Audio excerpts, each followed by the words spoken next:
My name is Walter Briggs, and at 75 years old, I never thought I would hear these words inside my own home. My daughter-in-law stood in front of me with my grandson by her side and said, "Either sign over your money or you will never see him again." She was not crying. She was not desperate. She was confident, as if she had already won. My son stood next to her with his head down, unable to make eye contact.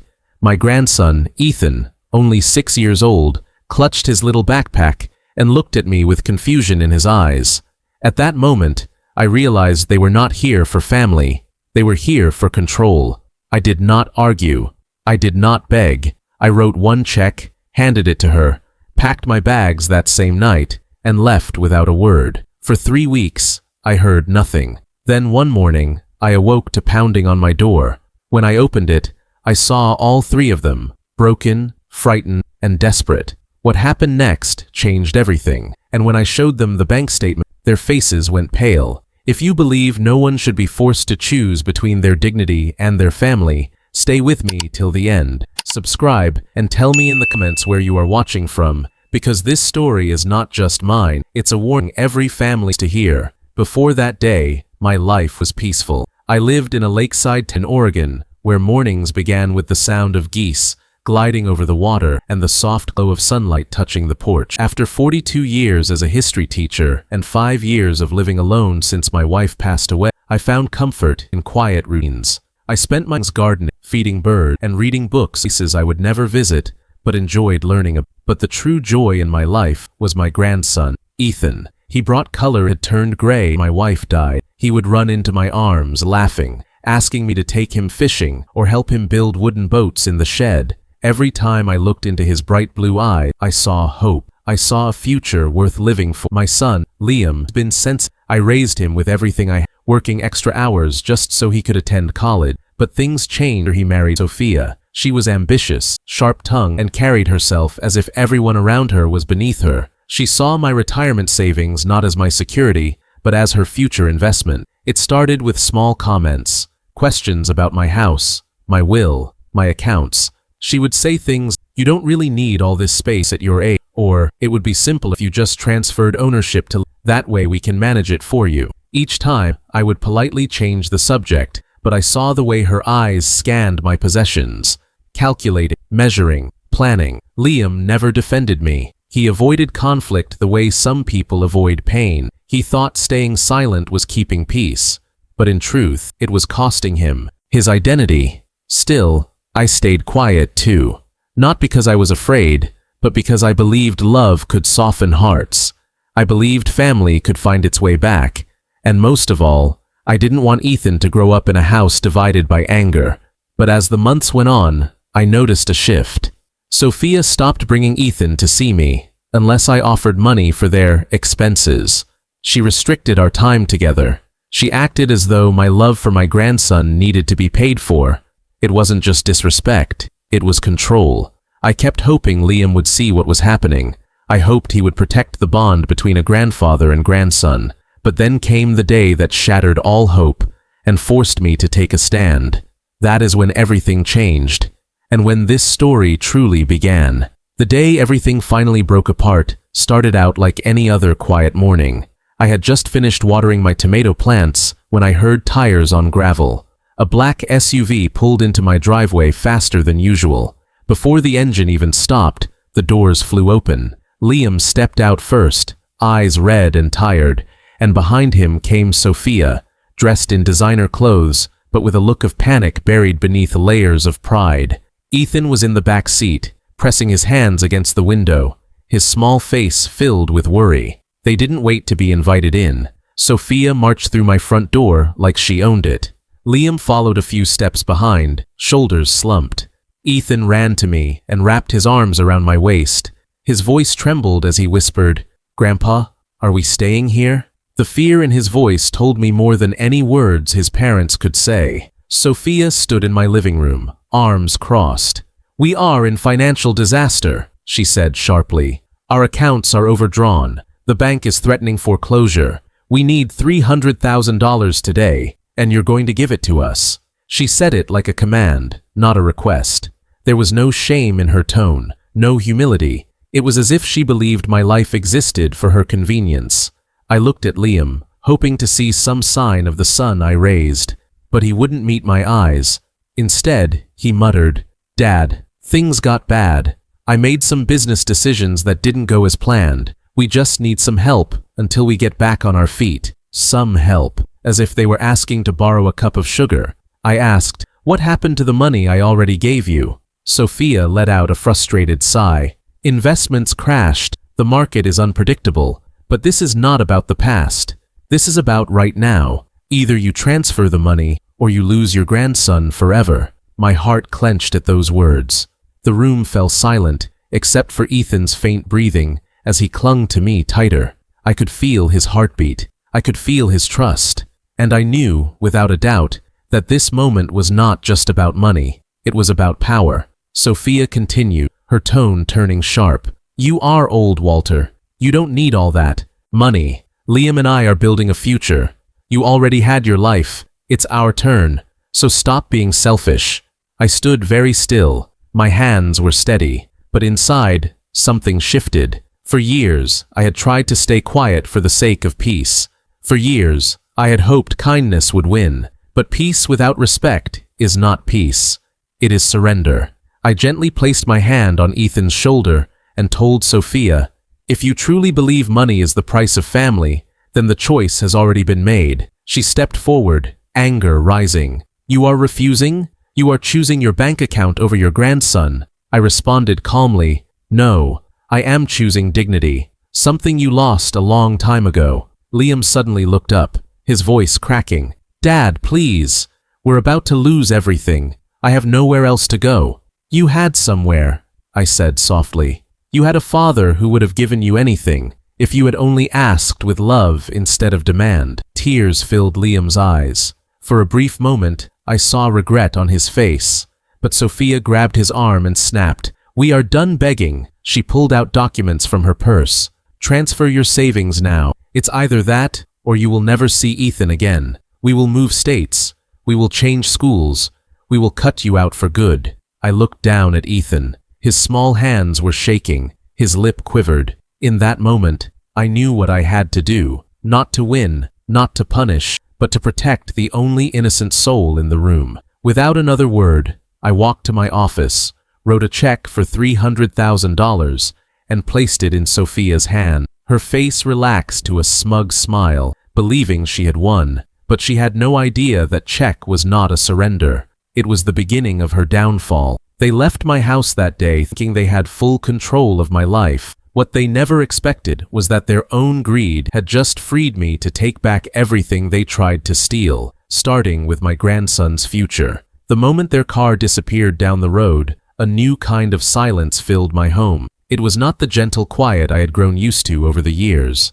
This silence was sharp and awakening, like a bell ringing in a still room. I stood at the window, watching the dust settle behind their SUV, and I made a decision that would change all of our lives.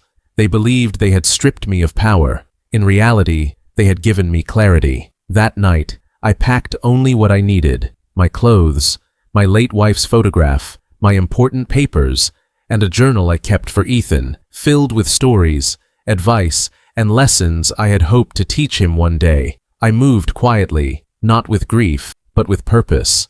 I was not running. I was repositioning. I was no longer going to be the man waiting to be respected. I was going to become the man who defined what respect meant in this family. I owned a small cabin in the mountains of Idaho, a property my wife and I bought decades ago as a retreat after our retirement.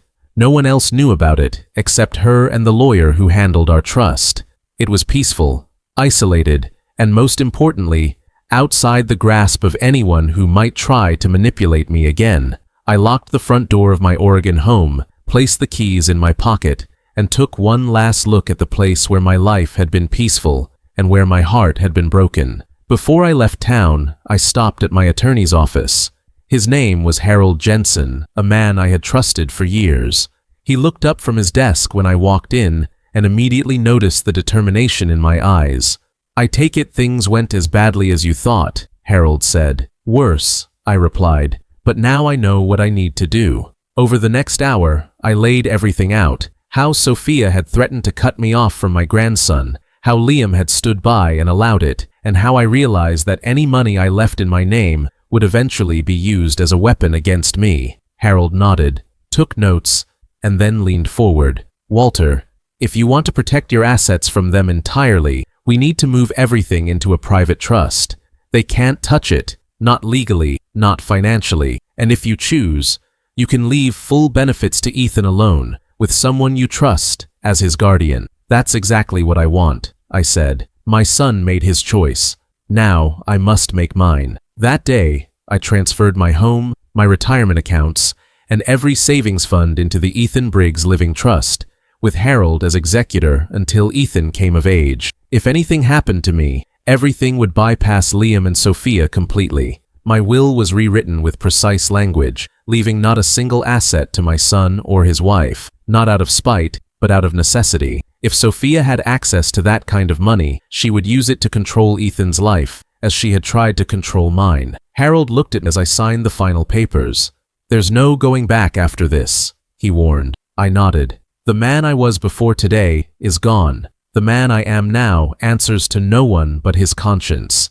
Before leaving town, I also made one more appointment with Ethan's school counselor. I informed her, confidentially, of the emotional manipulation Ethan had been exposed to. I left a sealed letter for Ethan to be given to him on his 18th birthday, explaining everything, not to shame his parents, but to show him what real love and protection looks like when tested by greed. By the time the sun began to set, I was already on the highway north. The road stretched like a promise. As the mile rolled by, I could feel years of silent suffering lifting my shoulders. I realized I had not lost my family that day. I had simply stepped away from those who'd forgotten what family meant. When I arrived at the cabin, the evening air was crisp. The pine trees whispered in the wind. I stood on the porch, breathing in the freedom of being beyond their reach. For the first time in years, I was not waiting for the next demand. I was not bracing for the next insult. I was a man with a plan. I did not leave to hide. I left to rebuild. And I knew, with absolute certainty, they would come looking for me. But when they did, they would not find a broken old man. They would find a man ready to show them the cost of their choices and the true value of integrity. 3 weeks went by in the quiet solitude of my cabin. Each morning, I sat on the porch with my coffee, watching the mist rise over the pine trees while the sun slowly warmed the earth. I no longer checked my phone for messages. I no longer waited for someone to walk through the door. I was finally living in the peace I had once only dreamed of, but I knew this peace would not last. I knew the consequences of my decision were coming. And then, one cold morning, they arrived. I hadn't heard the car at first. It was Ethan's voice that reached me, calling out, trembling, "Grandpa!" I turned and saw him running up the dirt path, his arms spread wide. His shoes were dirty, his hair uncombed, his face red from crying. Behind him, Liam stumbled out of the car looking exhausted, his clothes wrinkled, eyes sunken. Then Sophia got out, except this was not the Sophia I knew. Her hair was unstyled, her makeup gone, her eyes swollen from tears. She looked weaker than I had ever seen her, like a queen who suddenly discovered her crown had been made of paper. Ethan ran into my arms, sobbing so hard I could feel his little chest shaking against mine. I held him close, pressing my cheek against his head. "It's okay, Ethan," I whispered, even though I knew things were far from okay. Liam stepped forward, his voice cracked as he spoke. "Dad, everything is gone. The bank froze all our accounts. The check you wrote bounced. Our house has a foreclosure notice. We have nowhere to go." Sophia dropped to her knees right there in the dirt, not out of respect, out of desperation. "Walter," she said, her voice raw, "please, we are being sued. I don't know what happened, but they're saying you moved your money before the check was processed. We have nothing left." There was a long pause where only the wind spoke, whistling through the trees. I looked at them, not with anger, but with finality. The storm they had created had finally circled back to them. They followed me to the cabin. Ethan sat on the couch, his head in his hand, quietly crying. Liam and Sophia stood side by side like defendants awaiting a verdict. I walked to the table, out a single sheet of paper, and slid it toward them. It was a bank's. Every account linked to was marked with one line in black letters. Balance, 0 points ore. Sophia stared at it, confused. Where is the money? She asked. Her voice was breathless, as if each word cost her strength. I met her eyes and answered calmly. You told me my value to this family was in my money, so I removed it. You can no longer use me, threaten me, or control me. I chose dignity over fear, and I chose my grandson over both of you. Liam's knees gave out, and he sank into a chair, covering his face. Dad, he whispered, I was wrong. I let her pressure me. I thought I was protecting my family. Protecting your family does not mean sacrificing your soul, I said. You were not protecting anyone. You were surrendering your responsibility. Sophia's expression hardened again, a final attempt to regain control. So you're just going to let us suffer? After everything you have? I looked at her firmly. You had a family, you had support, you had love, and in your greed, you threw all of it away. You threatened to take Ethan from me, not because you loved him, but because you saw him as leverage. Her lips parted as if to speak, but no words came. I walked over to Ethan, knelt in front of him, and lifted his chin so he could see my face. You are safe, I told him. You will always be safe with me. This is your home, and you will never be used as a bargaining chip again. Right then, in that moment of complete vulnerability, Liam broke down in tears.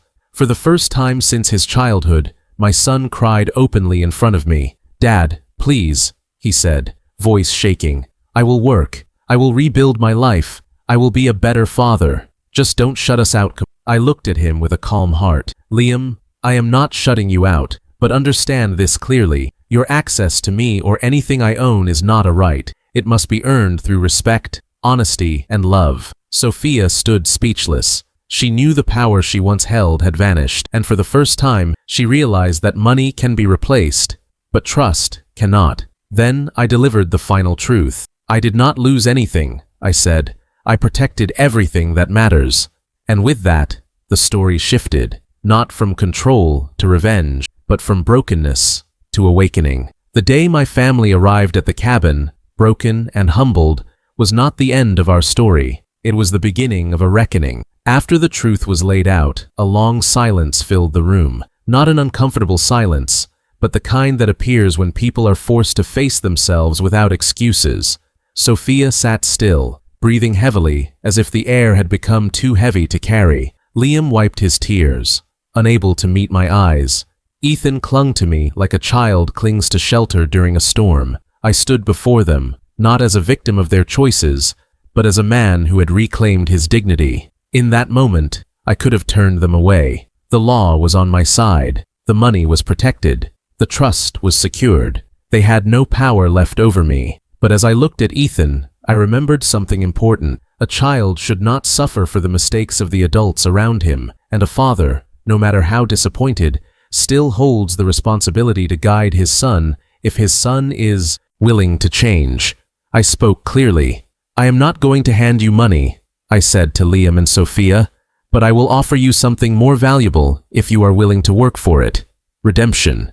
Liam raised his head, eyes wide with desperation and hope all at once. I'll do anything, he said. For years, I continued, you let money decide your character.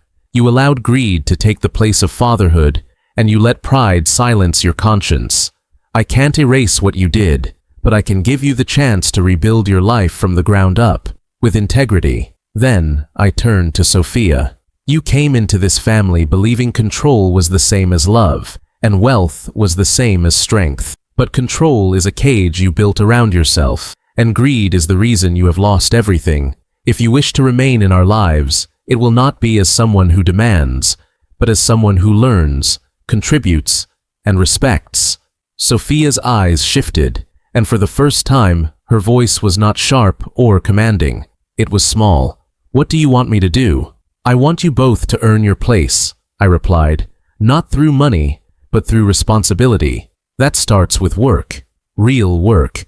The cabin had land, trees that needed cutting, a barn that needed repair, a broken fence from last winter's storm. I offered them a place to stay, not in my cabin, but in the old guest house next door. They would live simply, cook their own meals, and every day We would work the land together, not because I needed labor, but because work has a way of revealing character and rebuilding dignity. There was no argument, no protest.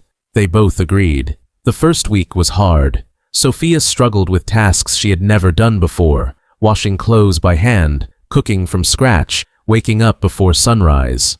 Liam worked quietly, often staying long after sunset, fixing broken steps, clearing old brush, repairing the fence. The work humbled them, but it also changed them. Slowly, I saw their faces soften. Their words became more thoughtful. They began speaking to each other with patience instead of hostility. Ethan flourished. He helped me feed the chickens, plant herb seeds, and build birdhouses. He laughed again. He ran through the fields without fear. Every night, he would sit on my lap on the porch and say, "Grandpa, I want to live here forever." One evening, as the sun set in streaks of gold behind the mountains, Liam sat beside me. With a steady voice, he said, "Dad, I won't ask you to forgive me today, but I promise you, I will earn it." That was all I needed to hear. As the weeks passed, Liam found local work at a lumber mill. He woke up at dawn, packed his own lunch, and came home tired but proud. Sophia began volunteering at a local church pantry, helping families in need. She told me one night, with tears in her eyes, "I never understood gratitude until I lost everything." The change wasn't instant. Healing is not a moment. It is a process. But for the first time in a long time, there was hope. One afternoon, I walked with Ethan to the edge of the lake. The water rippled gently as we skipped stones. He looked up at me with calm, trusting eyes and said, "Grandpa, you're the strongest man I know." I realized then that the true purpose of my decision was not to teach my son a lesson or to punish anyone. It was to protect the legacy of love, strength, and respect that I wanted to leave behind. Not in bank accounts, but in hearts. In the end, money did not destroy my family. It revealed what needed to be rebuilt. And through that, we found a foundation stronger than anything wealth could ever buy. If you believe dignity is more valuable than dollars, and that love must be protected, not purchased, then stay with this channel, because I tell stories that reveal truth in the deepest human way. Subscribe now and comment where you're watching from, and let me know. Would you have done the same in my place, or would you have made a different choice?